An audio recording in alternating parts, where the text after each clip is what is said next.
What's going on, everybody? Welcome back to the vlog. Hope you enjoyed that last episode. We got a lot of cool stuff going on here. I actually wasn't here on Friday. The guys were here all alone and they got a lot done because I'm usually a huge distraction. So that was great. Make sure you hit subscribe. Stay tuned and check out what they did on Friday.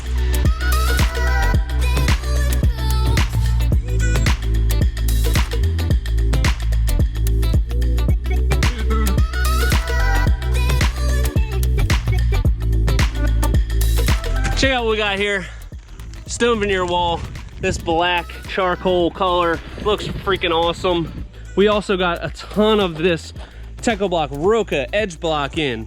We have garden beds going in here, garden beds going here. This is gonna be raised. We're gonna be throwing some Graphix wall on top with a cap, more beds. We got a lot of this stuff. 8 pallets, a little bit more to go because we're doing a sitting wall right here around the fire pit. And what's Pat doing? Pat's staining and it's looking great. How you making out, bud? Hey, what's up, everybody? It's Monday. I don't want to be here. All right, so we're gonna be working on this sitting wall here, and I'm gonna show you everything that we're doing to get this ready and make sure it goes in as quick as possible. First step is getting our base ready. We have this 3/4 stone, and we're gonna make this sitting wall level. Patio pitches this way, but we want the top of this to be level, especially because it's adjacent to this level deck, and it's gonna go around this corner here. We've got the elevation right for this right now, so we're gonna compact this base stone. Then we're gonna screed out our chip stone for the base course of this wall. And with all the prep work done, this should go pretty quick.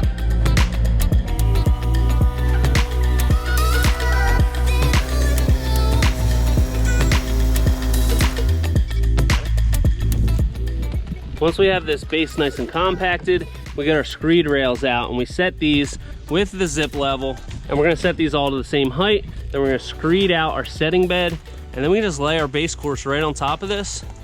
Nice and easy.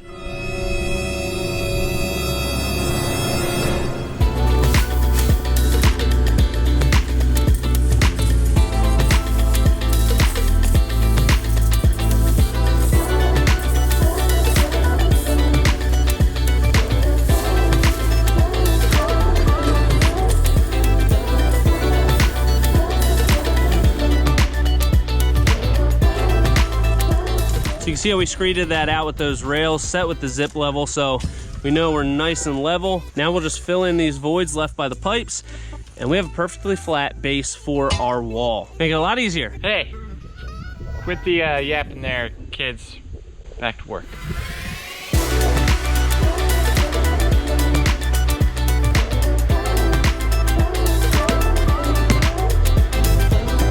Sometimes, even though we get our base as close as possible, we need a little bit of some finesse on that.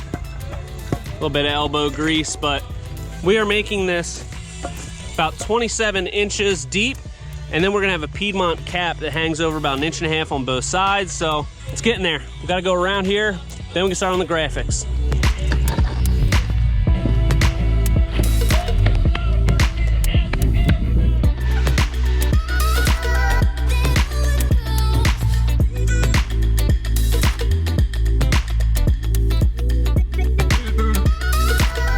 How you doing? All right. Sweet. How's the staining going? Good. Any words of wisdom? Yeah. What? Get back to work, you lazy little rat. Got our Graphix wall going here.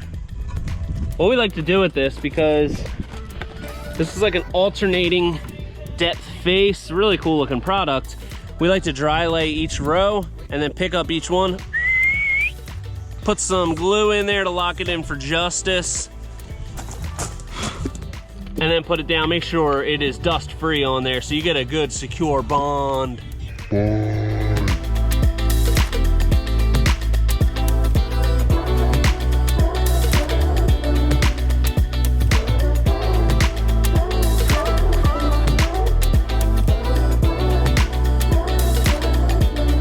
All right, our 4 courses of Graphix wall are up.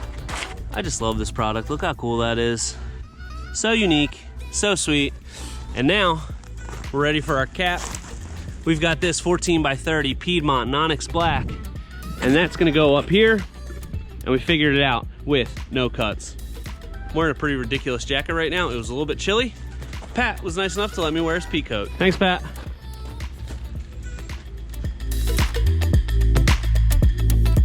Got our Piedmonte sitting on here, and we like to dry fit these as well, of course, and we'll play with our overhang everywhere. They're wet cast, so we'll need a little bit of shimming in a couple spots, but we'll get that all figured out. I also like to always do squares in the corners and not have any cuts. I think it just looks cleaner, so this worked out where this will button to here, that'll go there. No cuts, no miters, nice and clean. No cuts.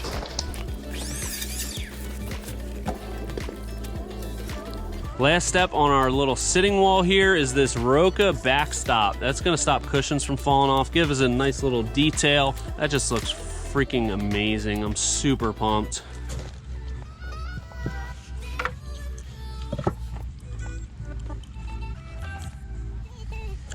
Beautiful. We have the front of this wall all completed. It looks awesome. I love this little edge detail that we did with the Kaya and that ripped piece of dark slate. Looks really cool. And now, of course, we gotta do something cool on the back of the wall. We're gonna have Costa going all the way up the back here, and then in the center, about 80 inches wide, we're gonna do a faux hedge up the middle. And then, Scooter's working on these frames right now. And these frames are gonna have decorative panels on them. We're gonna trim these out with Kaya and dark slate. It's gonna be really sweet. So a lot of cool stuff going on with this. I'm pumped to see this.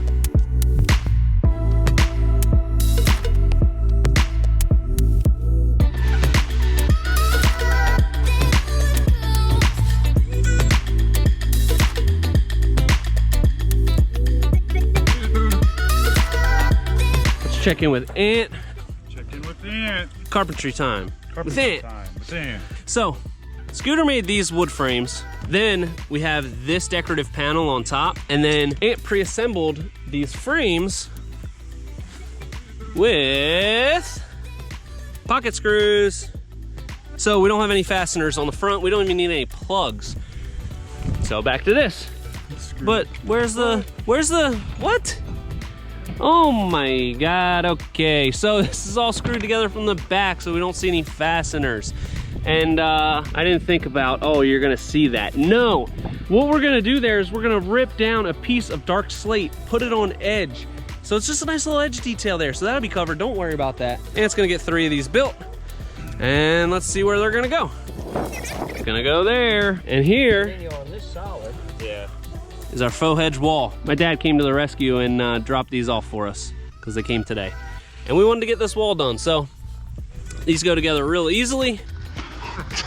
No, they don't. They're a little bit difficult to put together, but once you get them together, they're locked in for justice. And we're gonna get them on that wall. And then those panels that Ann is making are gonna go right in the middle. All right, all the boards are on the back of the privacy wall, and we are starting on this insanity. This is crazy. Look at the rendering one more time. This is probably gonna be the hardest layout we've ever done. It's just all math, baby. It's all math, and we need to make sure that that math works out perfectly. So what we got going on, we've got 2 west mounts that are gonna go right between here like that. But as you can see, these are thicker. So we're just using a 2x that we ripped down to 4 3/4 to act as a placeholder for this until we have all of this Everest down. Then we can take those out, we can pop in the west mount, but it's just crazy because we're carrying on this pattern from up on the deck down to here. I mean, you can start to see it. Show them that jump pattern. And what do you think's gonna go right here? Lights. So this has got my mind all in a frazzle. I'm frazzled. So anyway, we're gonna try to get all this in here, and it's just a lot of checking and verifying that we're doing the right thing, because this pattern is gonna carry out through everything. Check back. I don't know what else to say.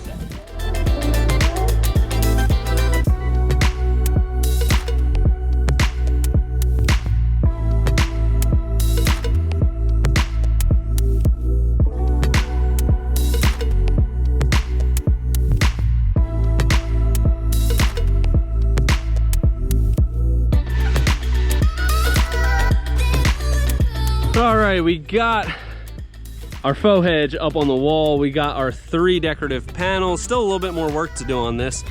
We are going to frame this out with some Kaya, and then we're also gonna have a raised strip of dark slate in here, and it's gonna look pretty dang sweet. It looks sweet already.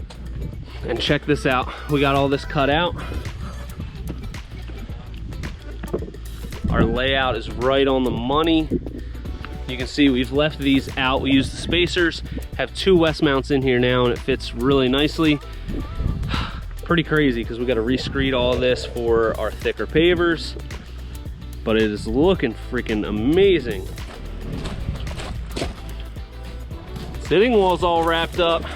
Guys also got this fire pit all built.